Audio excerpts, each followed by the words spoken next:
तेरा रखवाला हूँ, तुझको संभालने वाला हूँ, मैं संभाले रहूँगा। प्रभु यीशु मसीह के सर्वश्रेष्ठ नाम में आपको अभिवादन। पवित्र शास्त्र बाइबल में यशायाह नबी की पुस्तक के 53वें अध्याय के 3 वचन में यीशु के दुख सहने के विषय में इस प्रकार लिखा गया है, वह तुच्छ जाना जाता और मनुष्यों का त्यागा हुआ था। वह दुखी पुरुष था, रोग से उसकी जान पहचान थी और लोग उससे मुंह फेर लेते थे। वह तुच्छ जाना गया और हमने उसका मूल्य न जाना। प्रभु यीशु मसीह वास्तव में परमेश्वर का पुत्र अर्थात स्वयं परमेश्वर है।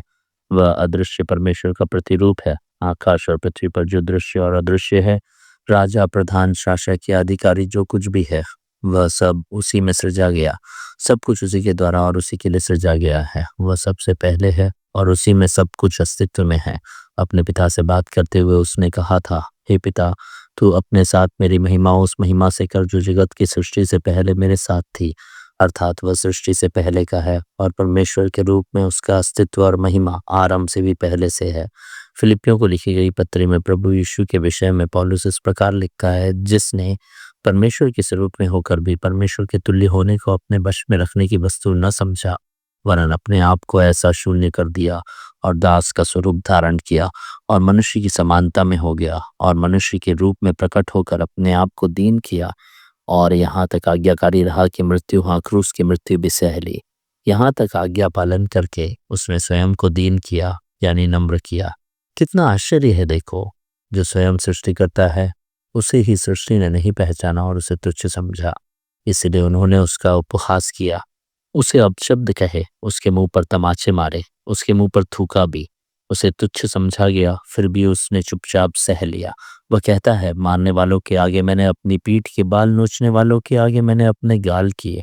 अपमान और थूक से मैंने अपना मुंह नहीं छिपाया।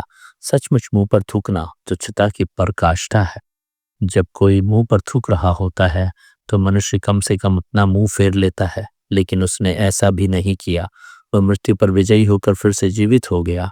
उसकी दीनता के कारण उसे ऊंचा किया गया और उसे सब नामों से श्रेष्ठ नाम दिया गया। इसमें उद्देश्य यह है कि स्वर्ग में, पृथ्वी पर और पृथ्वी के नीचे हर घुटना यीशु के नाम पर टिके और परमेश्वर पिता की महिमा के लिए हर जीभ स्वीकार करे कि यीशु मसीह ही प्रभु है। जो तुच्छ समझा गया उसकी आज महिमा की जाती है।